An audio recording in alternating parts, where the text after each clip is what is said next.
directamente en su sección estudiantil en la parte de Lives y también en unos días podrán recibir lo que es el certificado de la misma a su correo electrónico. El día de hoy tenemos a Vilma Chinchilla. Bienvenida, Vilma. Es un gusto tenerte nuevamente en una clase con nosotros. Y ella nos va a hablar en el área de seguridad ocupacional. Ella nos indica que para preguntas y aportaciones vamos a dejar unos minutos al final de la clase, pero pueden escribir también sus preguntas o aportaciones directamente en el chat, ¿vale? Bienvenidos a todos. Vilma, un gusto tenerte y comenzamos con tu clase. Muchísimas gracias.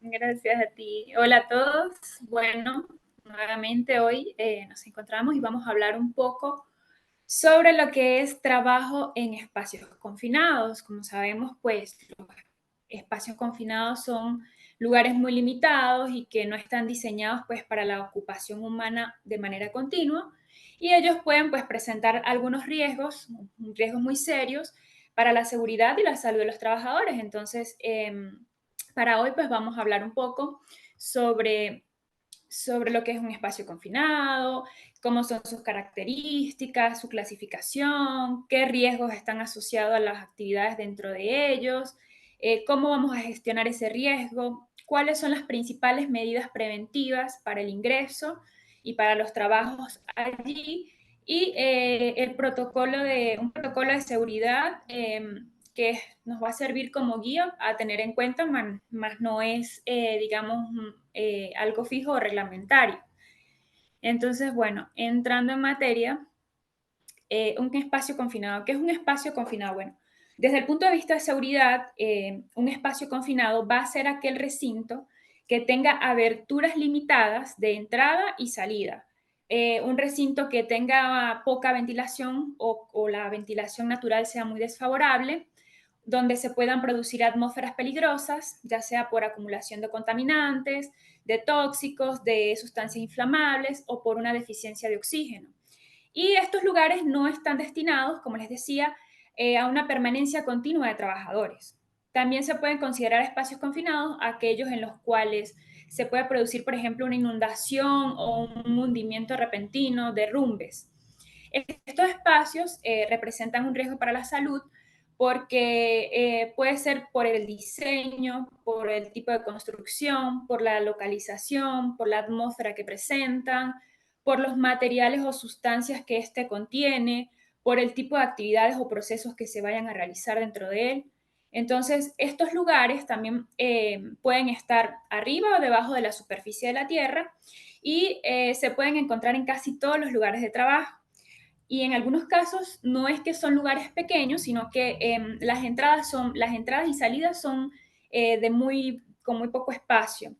Y se entra o se accede a estos lugares por circunstancias especiales o específicas.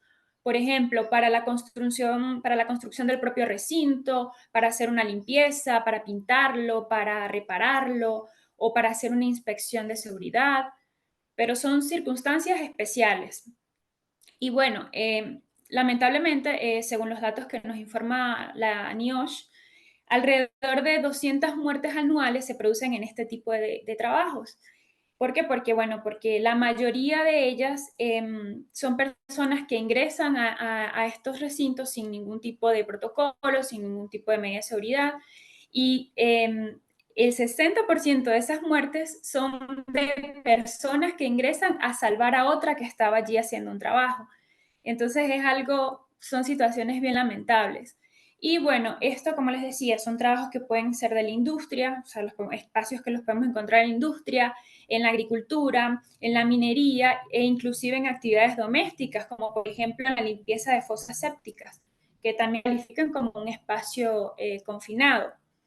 Y bueno, de esas muertes señaladas que les decía, de esas 200 muertes, algunas se deben a casos de atmósferas peligrosas que existían antes de entrar a ese lugar y que las personas no estaban conscientes o no tenían las medidas necesarias. Las atmósferas peligrosas, les explico, son aquellos lugares donde existe una concentración de sustancia inflamable que está por encima del 10% del límite inferior. Entonces, estas son las que llamamos atmósferas peligrosas, que tienen una concentración muy alta de sustancias inflamables. Entonces, los espacios confinados los podemos clasificar de diversas maneras. La bibliografía los clasifica de diversas maneras y lo podemos tener en cuenta para otros procesos que vamos a ver más adelante. Entonces, según la forma, ellos pueden ser abiertos cuando en la parte superior, están abiertos por la parte superior y que tienen un diseño que son de mucha profundidad, lo que dificulta una ventilación natural. Por ejemplo, pozos, cubas de fermentación, las fosas sépticas, las fosas de engrases de vehículos. Estos son espacios confinados abiertos. Y tenemos los cerrados, que son aquellos que poseen una abertura de entrada y salida muy estrecha.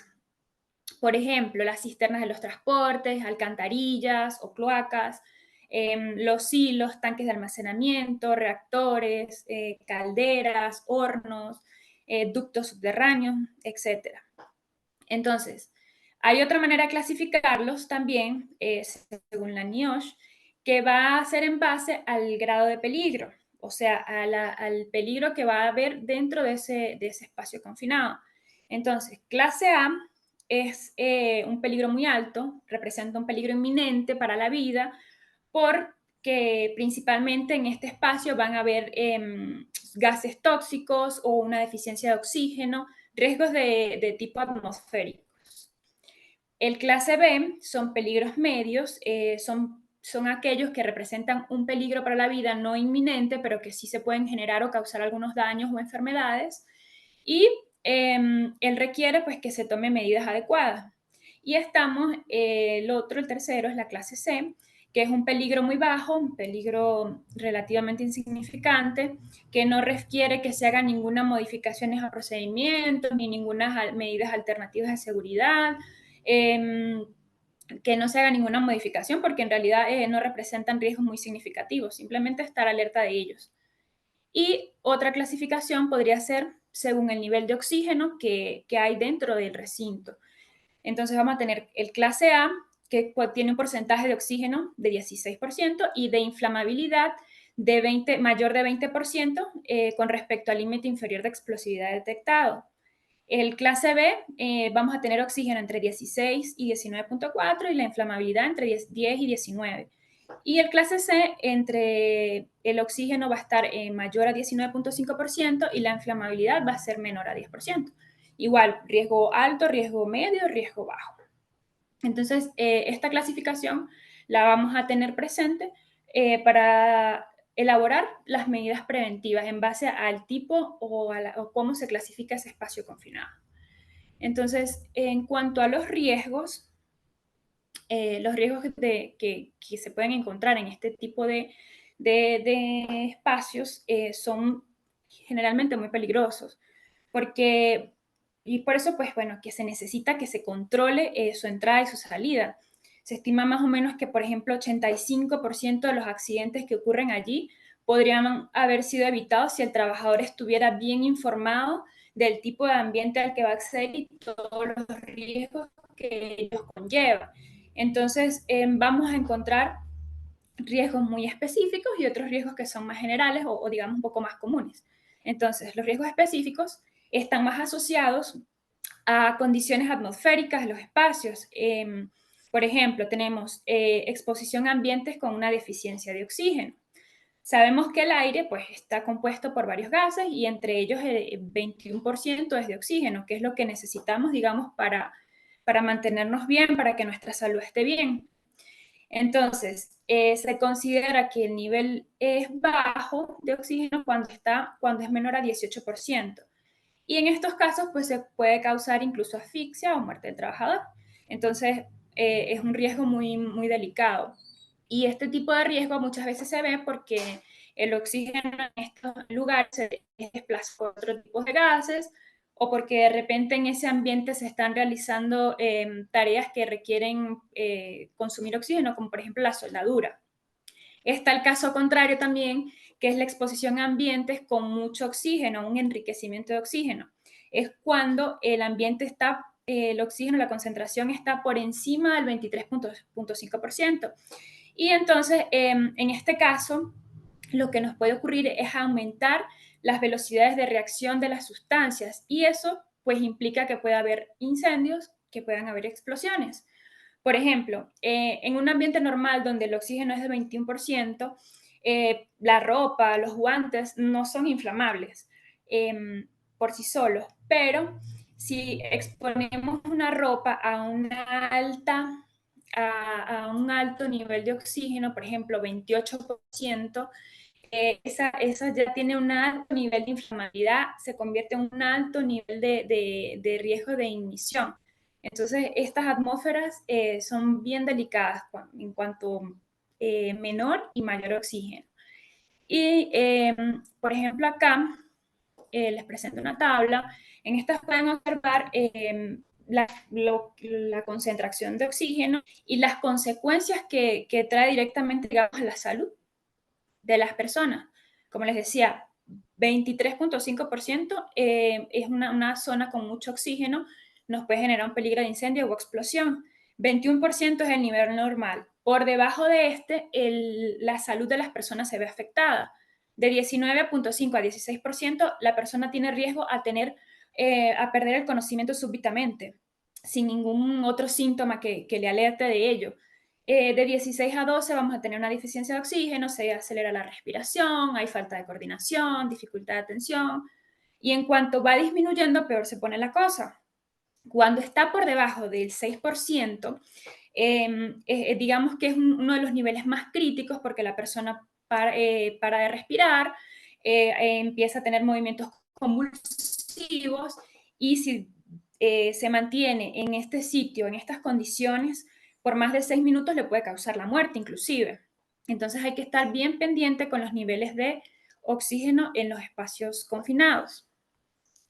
Volviendo acá a los riesgos, tenemos riesgos específicos también que van asociados a la exposición a sustancias químicas. Como sabemos, en este tipo de espacio pueden surgir diferentes mezclas de productos tóxicos, pueden ser gases, pueden ser vapores, pueden ser polvos finos en suspensión. Y cuando estos están por encima de los límites de exposición, pues pueden causar daños en la persona.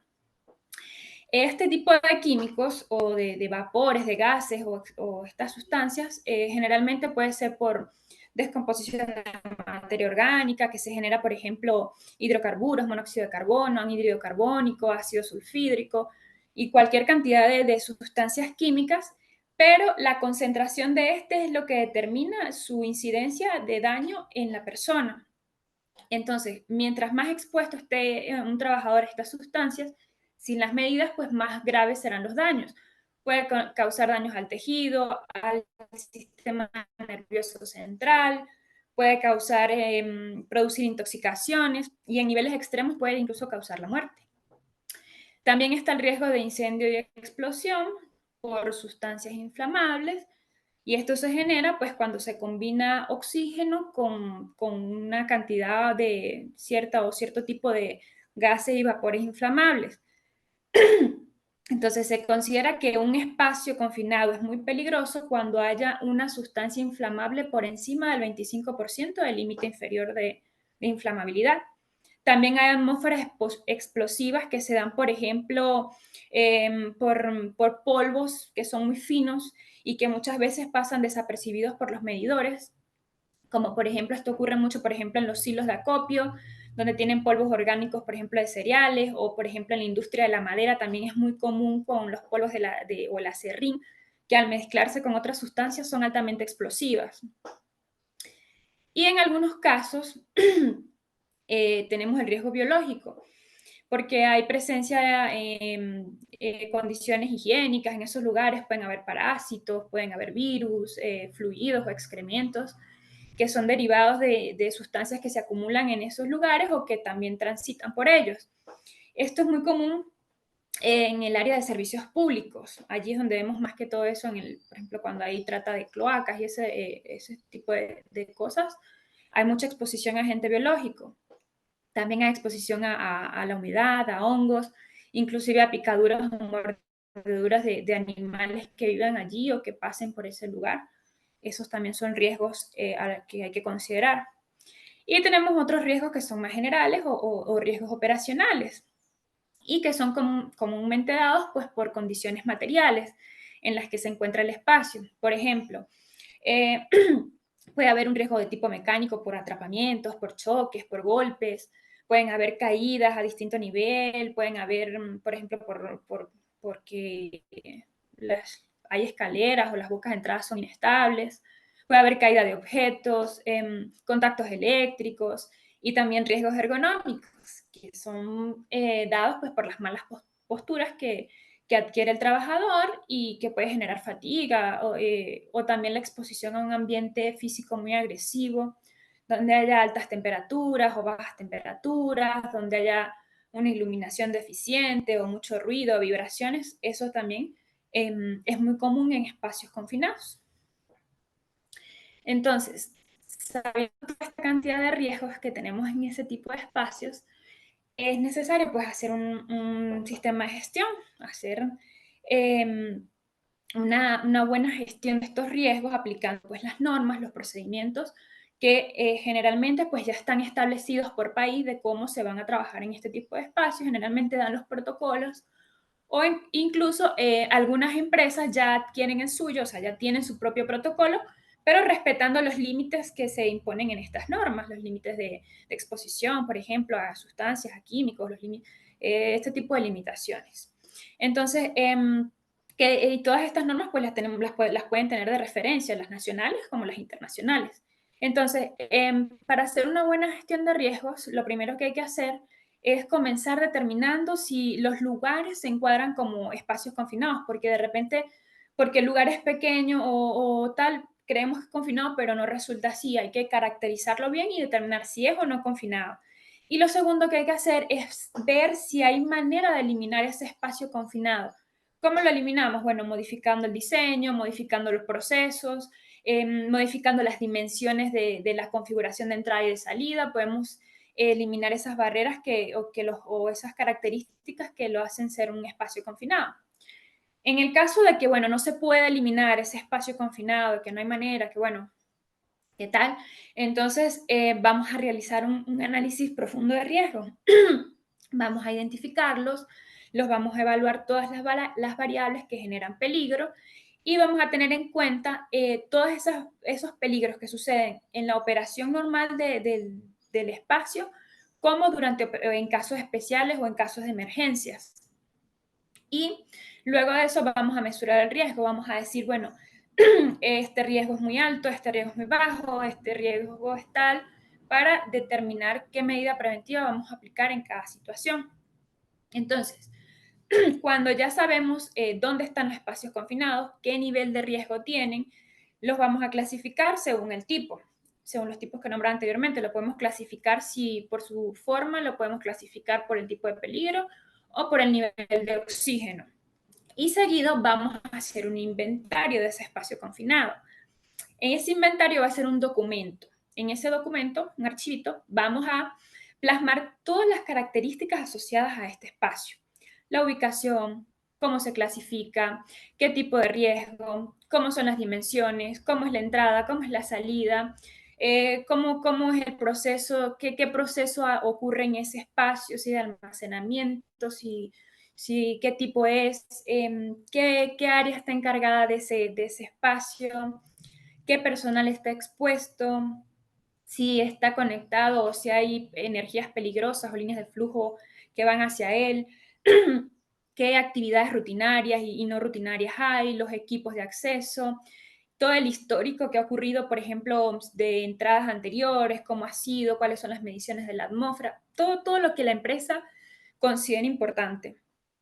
Es necesario para poder conocer cómo es el lugar y qué saber, qué necesitamos hacer. Luego, vamos a realizar los controles administrativos. En estos vamos a tratar de gestionar las actividades y a las personas en torno a ese ambiente. Entonces, ¿qué podemos hacer? Por ejemplo, podemos hacer rotación personal. ¿Para qué? Para buscar que el tiempo de exposición de un trabajador a condiciones peligrosas dentro de ese espacio sea reducido. Y, por ejemplo, a realizar trabajos que impliquen altas temperaturas o bajas. Entonces, programamos un relevo para que ese trabajador no esté tanto tiempo expuesto a esas condiciones. También vamos a hacer una señalización del área para indicar y comunicar a todas las personas que se trata, que es ese espacio, quién tiene acceso a él. Una señalización que sea muy comprensible por todas las personas y fácil de identificar. Vamos a hacer una delimitación del área. En esa delimitación vamos a decir quién puede acceder, quién no puede acceder y la catalogamos o no como una zona de peligro. También vamos a elaborar procedimientos específicos, como por ejemplo, vamos a elaborar un procedimiento para organizar las actividades de cómo se entra y cómo se sale de ese lugar, un simulacro en caso de que ocurra una emergencia durante labores en ese lugar. Entonces ya tenemos un procedimiento establecido. Entonces, luego que tenemos la gestión de riesgo, vamos a enfocarnos en las medidas preventivas. Entonces, en base a esa gestión del riesgo, las vamos a aplicar. Y la primera medida que vamos a considerar o a contemplar siempre es la posibilidad de que, si los medios técnicos no permiten, pues efectuar trabajos desde el exterior, o sea, tratar de no ingresar personas allí si se puede, ¿no? Y la otra medida que vamos a considerar siempre es que el espacio siempre va a ser peligroso. O sea, siempre hay que considerar qué es lo más peligroso posible porque de esa manera podemos proteger aún más. Entonces, luego para que consideremos esto, que es lo más importante, vamos a elaborar un plan preventivo. Y ese plan, lo primero que evalúa es un permiso de entrada. Ese permiso de entrada es otro documento en el cual se explica especialmente cuáles son las condiciones del lugar, quiénes son los trabajadores que pueden entrar, qué equipos van a utilizar, si deben o no utilizar un equipo de protección personal, todas las condiciones en ese permiso de entrada. Lo van a hacer los responsables y va a ser como una autorización para que se dé o no el ingreso.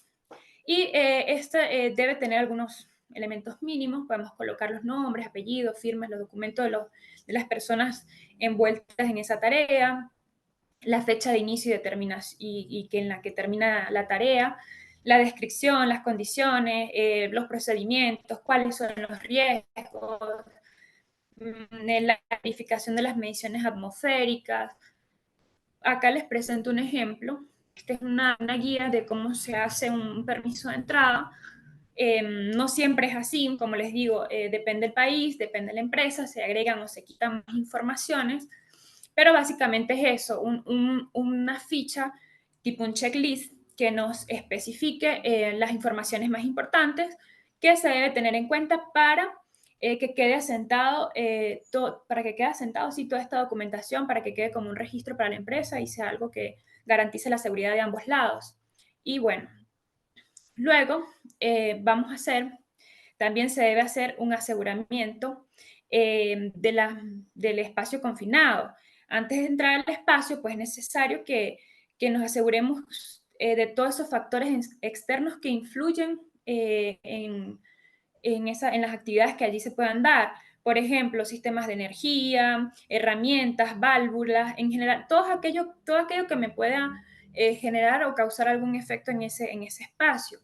¿Y qué vamos a hacer? ¿Lo vamos a bloquear o lo vamos a etiquetar? Se puede usar el procedimiento LOTO. ¿Qué hace eso? Es muy común para bloquear o etiquetar, de modo que se asegure que el equipo está apagado o que no esté energizado durante el momento en que se están haciendo, por ejemplo, labores de mantenimiento en un espacio confinado.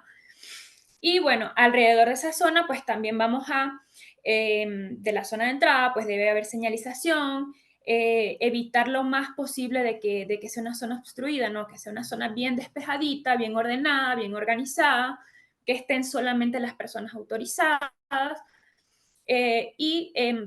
Como les decía, verificar siempre las fuentes de energía, que todas hayan sido desconectadas para asegurar pues, la seguridad del trabajador. Y esto es más que todo, por ejemplo, cuando se trabaja en sitios, en tanques, en depósitos, es muy importante que estén señalizados todos los peligros que otras personas pues, que estén alrededor no vayan digamos, a cometer una falla en ese sentido. Y si, por ejemplo, está también en el caso de que estén trabajando en una zona donde haya tráfico vehicular, por ejemplo, en un alcantarillado, que estén trabajando en un alcantarillado, pues siempre tratar de que los trabajadores tengan su ropa reflectiva para no ocasionar otro tipo de incidentes o para mantener alerta a las personas que son foráneas, ¿no?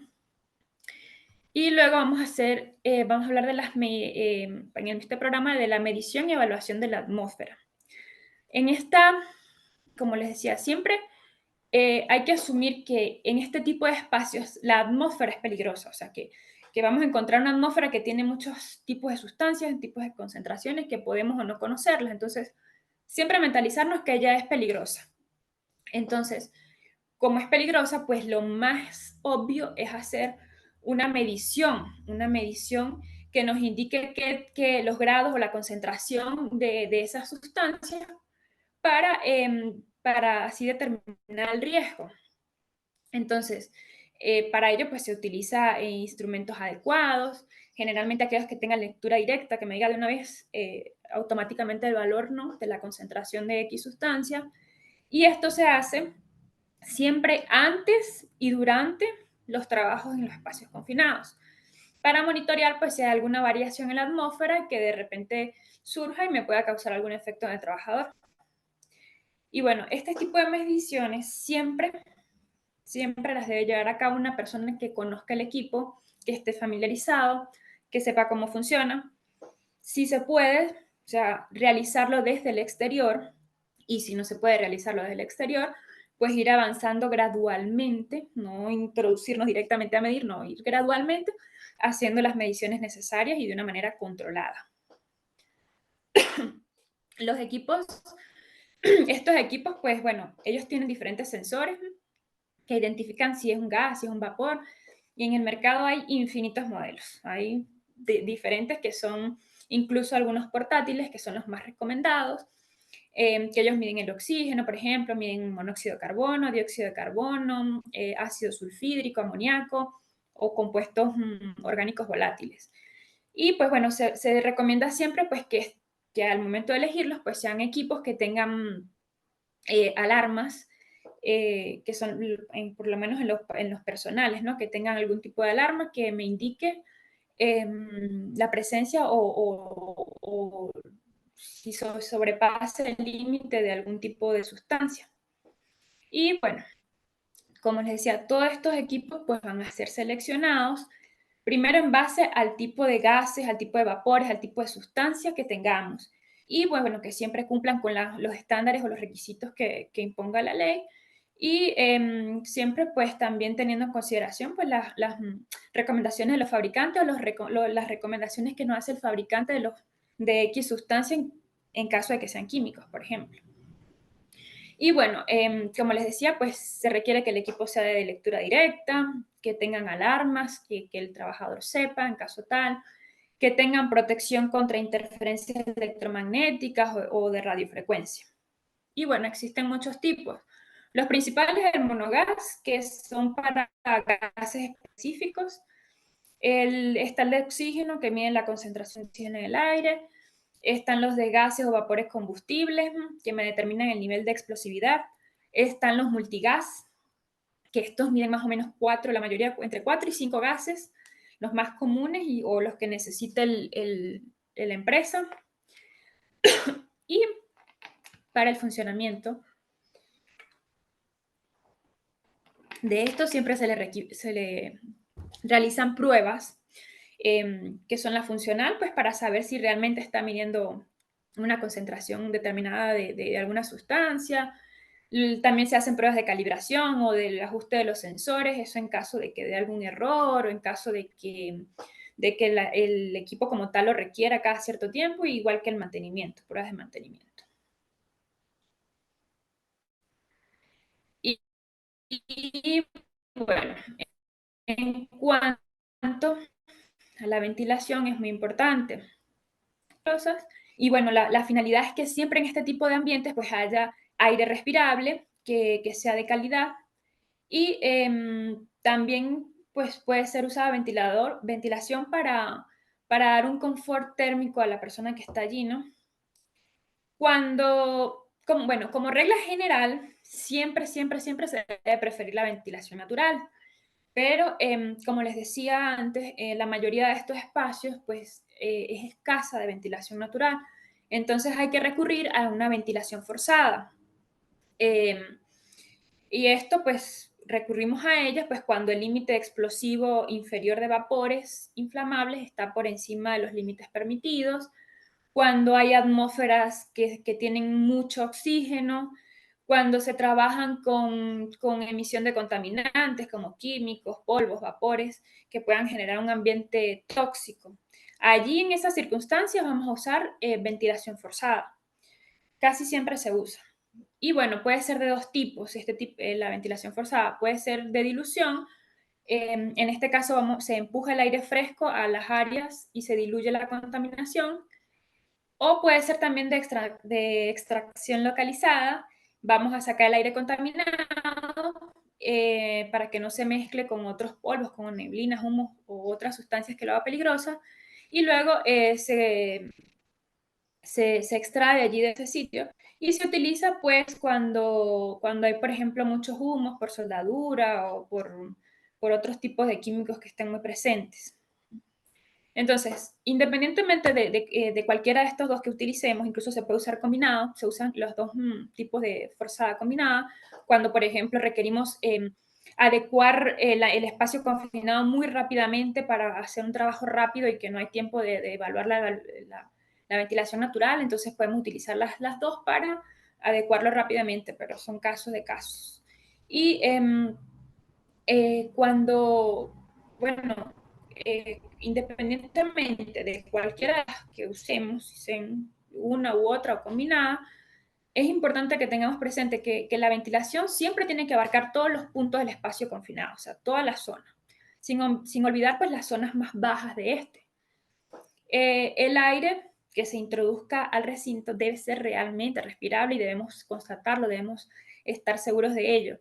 Y jamás, nunca debemos ventilar un lugar con oxígeno. Esto no se debe hacer porque así el nivel de oxígeno sea bajo, no lo debemos hacer porque al ventilarlo con oxígeno podemos incrementar un riesgo de incendio o de explosión. Entonces, nunca con oxígeno directo.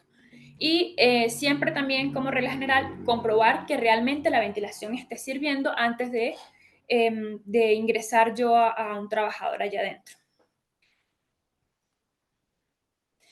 Y en caso de la iluminación, bueno, también, al igual que la ventilación, pues siempre es preferible la natural, pero en estos espacios siempre es muy escasa.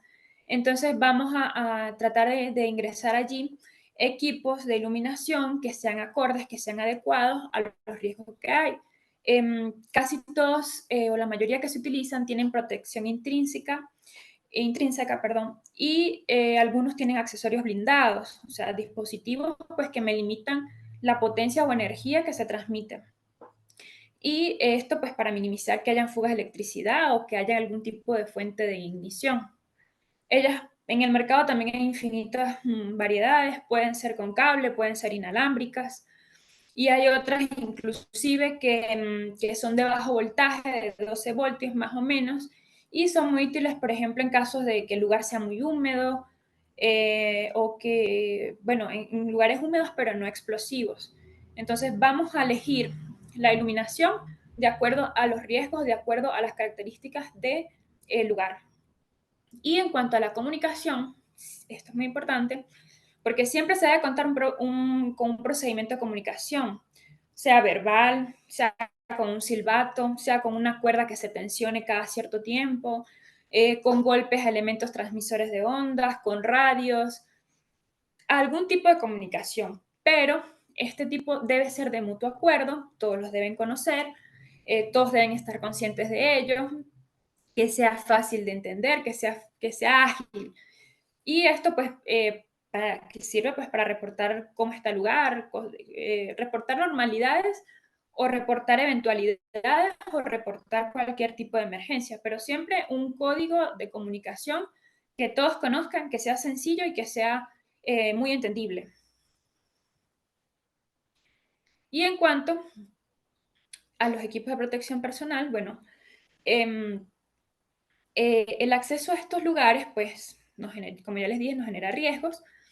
Y para los riesgos que son más comunes, más operacionales, más generales, pues vamos a utilizar guantes, vamos a utilizar calzados, cascos, protección ocular, protección auditiva, vamos a tener ropa especial y también es importante, en muchos casos el acceso a estos espacios es necesario pues asegurar la entrada y la salida. Entonces, si es pequeña, siempre o en posición vertical, siempre se recomienda el uso de tripoides que poseen poleas cabrestantes o un sistema de protección anticaídas que nos ayuda pues a controlar el momento en que se baja o sube la persona o si en caso de alguna emergencia es mucho más fácil para desplazar, ¿no? Ese es acá, podemos observarlo acá en la figura, son este tipo de equipos. Y para riesgos específicos, que son aquellos más que todos que tienen atmósferas peligrosas, vamos a utilizar equipos de protección respiratoria especial. Allí tenemos que se clasifican en 3 tipos. Tenemos los que dependen del medio ambiente, que ellos se caracterizan, perdón, por filtrar o remover contaminantes del aire antes de que sea respirado por el trabajador. Pueden ser, por ejemplo, removedores de partículas, removedores de gas o de vapor o una combinación de ambos. Y estos se utilizan más que todo cuando la atmósfera tiene un porcentaje de oxígeno adecuado, cuando conocemos cuáles son los contaminantes específicos en ese lugar y qué concentración presentan. Están también los independientes del medio ambiente, que ellos proporcionan aire respirable de una fuente independiente del medio donde se encuentra el trabajador y estos protegen mucho más, pero lo único o las contras de este es el peso y el volumen que requieren mayor agilidad en su manipulación y pueden ser de circuito abierto o cerrado. Está también los equipos autónomos, que básicamente pues, son una botella de aire comprimido que se acopla a la máscara del trabajador y son muy útiles y son un poco más seguros y más utilizados por cuestión de peso y volumen. Y también tenemos medidas preventivas. Bueno, otra cosa que quería recordarles, para la elección de los equipos de protección es muy, muy importante que lo hagamos en base a el riesgo que se presenta, en base a los contaminantes que hay, a los tóxicos, en base al tiempo que va a permanecer esa persona allá adentro, que lo hagamos en base a, a la persona como tal, si requiere o no de más oxigenación. O sea, tenemos que considerar varios criterios y, por ejemplo, es muy importante que nos enfoquemos en las concentraciones y en las sustancias que hay allá adentro. Si conocemos esas sustancias bien, si no, pues le podemos pedir una opinión al fabricante de las sustancias, qué sustancia es, qué compuesto, qué tipo de, de protección puede usar. Y en caso tal de que no sepamos qué tipo de sustancia ni en qué concentración o de repente que se vuelva una mezcla de ellas, pues vamos a tratar de escoger un equipo que nos ofrezca la mayor protección posible.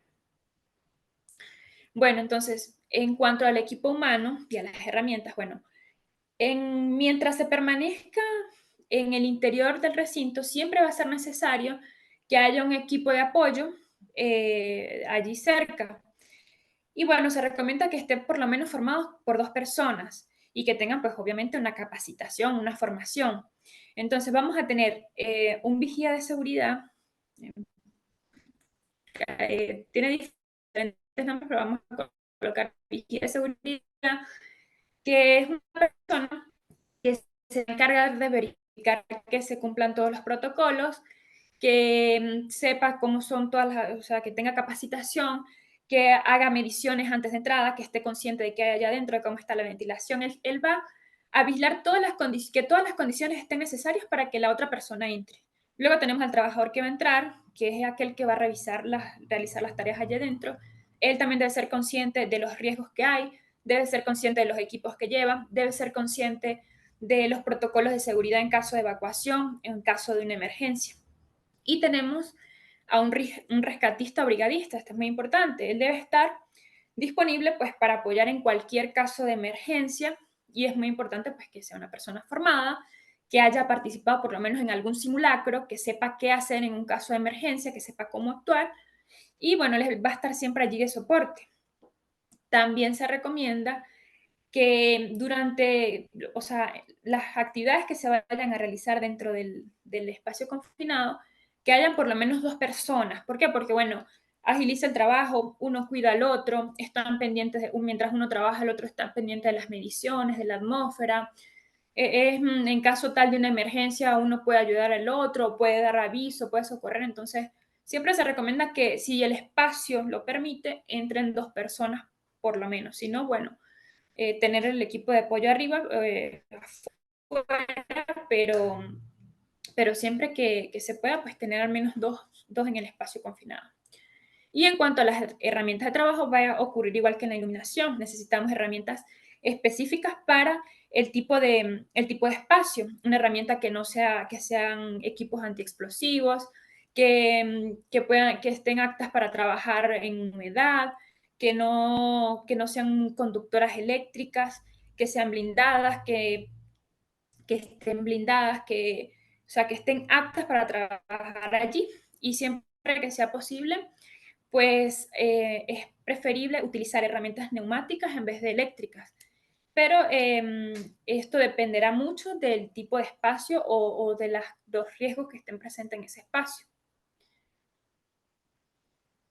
Y en cuanto al plan de emergencias, bueno, el plan de emergencias va a ser un proceso que se va a realizar, que lo vamos a tener establecido para anticiparnos, para responder y recuperarnos siempre de una emergencia y disminuir, por supuesto, la pérdida de vidas o el daño a la salud de los trabajadores o a la infraestructura también. Entonces, el plan de emergencias debe contar con 4 elementos necesarios. Primero, un plan de respuesta, que ese va a ser el que identifica los escenarios de riesgos, qué se puede hacer en esos escenarios de riesgos, cuál es el procedimiento para una emergencia. Luego tenemos el procedimiento de rescate. Allí vamos a establecer el paso a paso de qué hacer en caso de que se requiera hacer un rescate. Por ejemplo, qué elementos se van a utilizar, qué mecanismos, cómo se estabiliza a un paciente. Todo eso debe estar incluido en el procedimiento de rescate. También debe incluir un procedimiento de evacuación. Allí pues se describe en qué momento se debe realizar una evacuación, cómo se debe realizar una evacuación y si es permitido pues volver a reactivar la actividad que se estaba haciendo. Y bueno, los recursos necesarios para ellos, ahí se define cuáles son los recursos técnicos, los recursos humanos que se requieren para implementar un plan de emergencias. Por ejemplo, se definen cuáles son quiénes van a ser los equipos de rescate, cuáles son los métodos de extinción, los teléfonos de urgencias, un botiquín de primeros auxilios. Todo ello debe estar incluido ahí. Y es muy importante que siempre contar con simulacros que sean hechos de manera regular, por así decirlo, para estar preparados, para saber qué hacer en esa emergencia y que no, o sea, que no tengan el protocolo, pero que nunca lo hayan practicado y en el momento que ocurrió, pues ni se acuerdan del protocolo ni saben qué hacer. Entonces, es mejor siempre tratar de hacer simulacros continuos para que ellos sepan ya esté en su conciencia, en su subconsciente, qué es lo que deben hacer en ese momento, sin necesidad de ir a buscar un librito, un manual para ver qué es lo que dice aquí, ¿no? Entonces, bueno. Y por otra parte, pues, muy importante es la capacitación. Es fundamental, como le dijo, que todos los trabajadores estén capacitados o por lo menos el equipo que va a encargarse de realizar esas tareas en ese espacio confinado, que sepan qué hacer, que sepan qué no hacer, que sepan a qué se están exponiendo, que sepan cómo medir una atmósfera, que sepan cómo utilizar un equipo, que sepan dar primeros auxilios. Realmente saber todo esto que envuelve y que es muy necesario. Que sepan cuál es su rol también dentro de este trabajo que van a realizar allí, que cada quien sepa qué hacer en el momento que van a realizar la actividad.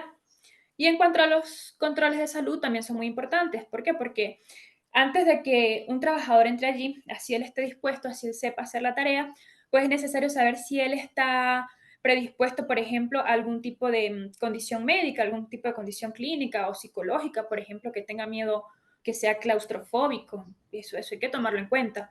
Si, por ejemplo, sufren de vértigo, si tienen alguna afección cardíaca, un problema neurológico, si tienen capacidad respiratoria reducida, o sea, hay que considerar todas estas cuestiones antes de exponer a un trabajador a este tipo de circunstancias.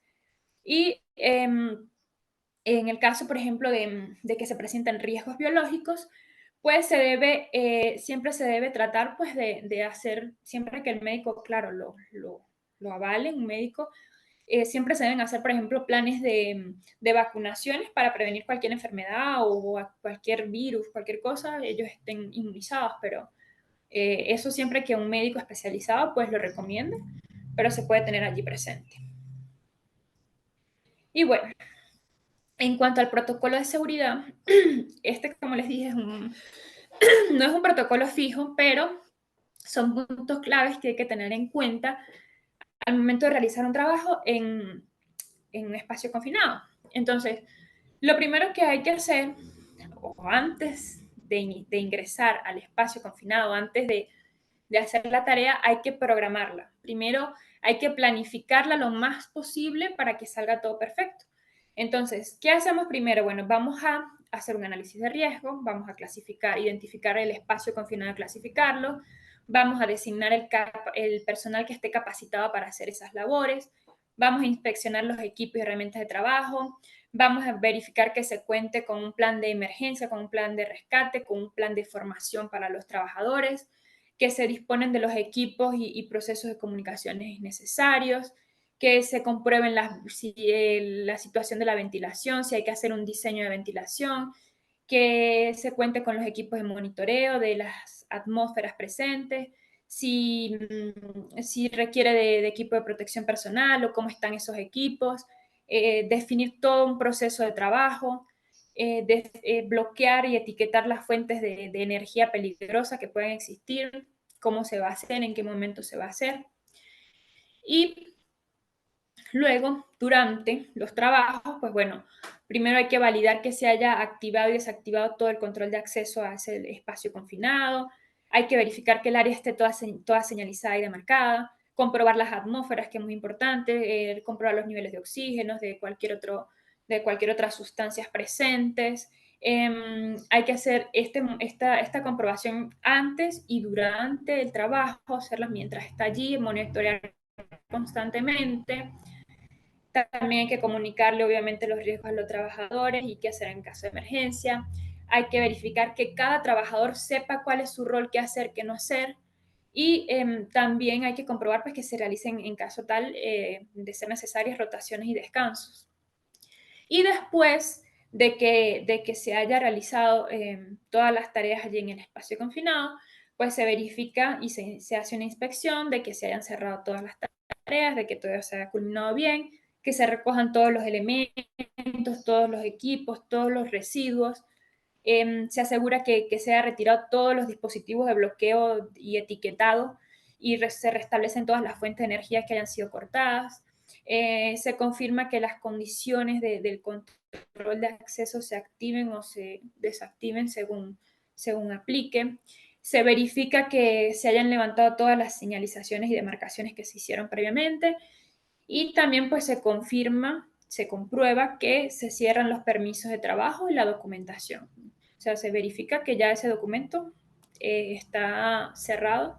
Y bueno, como les decía, pues este tipo de ambientes pues siempre requiere una planificación muy cuidadosa, al igual que la ejecución, que sea muy rigurosa, para poder pues garantizar la integridad física, la integridad mental de los trabajadores, para también garantizar la seguridad y el mantenimiento de la infraestructura, para evitar pues cualquier tipo de accidente grave o mortal que le pueda causar un daño a las personas o inclusive a la compañía.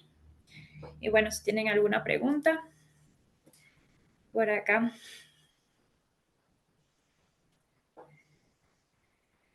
Vilma, solo tenemos una Sí. aportación en el chat de Diógenes Marcelo. Ajá. Es que ya no... A ver, déjame ver si consigo el chat. Nos dice, hace Ajá. tiempo, bueno, ¿ya lo viste? Sí, creo que lo conseguí. Sí, claro, lo que te digo. Para, Em, para- perdón, Eu para mí tenho es muy importante esta capacitación porque yo tengo una empresa de multiservicio y yo siempre, ajá, l- cuando tengo mi personal, siempre le digo que la primera herramienta del trabajo es la precaución. exacto. Cuando vamos a entrar a trabajar en una empresa, eh, en el seguro público, yo los aseguro por los días que van a trabajar y me aseguro de Ah, que utilicen los equipos adecuados y de protección y de trabajo, ¿no? Yo les decía que, eh, según los comentarios que estaba diciendo, imagínense que en mi ciudad estaban limpiando un tanque donde almacenan gasolina y habían ajá, puesto dos personas adentro y dos afuera y pusieron un ventilador para que le entre aire, un ventilador, y Dios. ese ventilador hizo chispa y voló todo y hasta el día de hoy está clausurada esa gasolinera, incluso Claro, paredes, todo, ¿no? Y también claro. las experiencias son buenas porque uno aprende, ¿no? Entonces también en un pozo séptico no utilizaron el trípode, sino que Ajá, bajaron a dos personas a limpiar el pozo séptico y cuando los dos que estaban arriba vieron que los dos de abajo se desmayaron, ellos entraron a ayudarle y quedaron ahí los cuatro. Y vino la gerente de esa empresa, vino a ayudarle, se cayó y murieron los cinco. Entonces, Dios santo. qué importante es que podamos aprender esta clase, ¿no? Para poder, más que todo, tener la precaución. Ese es un comentario nomás que quería hacer. Sí, sí, sí. Fíjate que eso es de la gasolinería, como te digo, por desconocimiento tal vez, porque ¿cómo vas a ventilar? O sea, como le digo, nunca ventilar un ambiente confinado con oxígeno, porque vamos a generar un riesgo mayor. En ese caso, imagínate un tanque de gasolina que contiene una sustancia altamente inflamable y explosiva. Al Claro. ventilarla y enriquecerla con oxígeno, obviamente el accidente eh, estaba ya establecido. Bueno, ese Muchas era un gracias, comentario Vilma. nomás. Tome, puedes tomar la palabra. Obrigado. Boa tarde a todos. Sim, o estudo mostra que a existência de acesso de oxigênio menos de 18% e mais de 23,5%. Mas em que Sí, consiste sí. o risco operacional num ambiente confinado? Dando exemplos com as mudanças climáticas que mudam constantemente. Então, Sí. quero perceber nesse... ¿Você fala portugués? Sim, sim. Sim, nesse caso, o risco vai depender da quantidade de oxigênio. Então, tem que ter todas as ferramentas para mensurar o nível de oxigênio dentro daqueles ambientes, né? Então, tem que avaliar constantemente que o ambiente tenha pelo menos 21% de oxigênio. Caso Ok, tal, aquilo não aconteça, temos que utilizar a ventilação forçada. Nesse caso, temos que fazer a avaliação antes de inserir um trabalhador dentro do espaço confinado. Então, por isso, as evaluações sempre são feitas antes de entrar e durante o processo da realização da tarefa dentro do espaço confinado, para avaliar sempre os níveis de oxigênio e de outras que possam ter ali dentro. Obrigado. De nada. Como le decía rápidamente a Tomé, es necesario siempre estar al pendiente del nivel de oxígeno. Siempre se monitorea antes y durante la realización de la actividad. Entonces, ¿por qué? Porque ocurren, como él decía, ocurren cambios ambientales, ocurren factores que me pueden cambiar ese nivel. Entonces, antes de entrar, evalúo los niveles de oxígeno, cómo están, cómo varían. Y en base a eso, puedo determinar si necesito hacer una ventilación forzada para garantizar que haya el oxígeno necesario o los niveles necesarios durante la realización de esa actividad que se lleve a cabo allí. Obrigado, doutor. Muchísimas Hola. gracias, Vilma. Gracias, Tomé. No sé Gracias. si alguien tenga alguna pregunta o alguna aportación para terminar la clase. Artemio, adelante. Buenas tardes, profesora. Saludos de Lima, Perú. Bueno, visto los peligros en mi país, y pienso que en muchos países latinoamericanos, lo que ocurre es que hay muchas minas abandonadas, inclusive que fueron explotadas en el coloniaje, y muy empíricamente los trabajadores cuando van sobre todo a catear, van con el mecherito a carburo prendido, y solamente eso, y no llevan ni siquiera una mascarilla, ni un tanque, nada. Y mucha gente ha fallecido por la presencia del amoníaco. Y también Sí. en este tema de las soldaduras, en realidad debería advertirse mucho, aún en Google algo. Muchas personas han fallecido soldando cisternas de combustibles que no han prácticamente que dejaron 3 días y se ventiló y eran suficientes. Entonces ha fallecido, explotaron muchas personas y a través de los años. Eso era como un aporte. Sí, sí, es cierto. Como les decía al inicio de la presentación, la mayoría de los accidentes ocurre por falta de formación e información.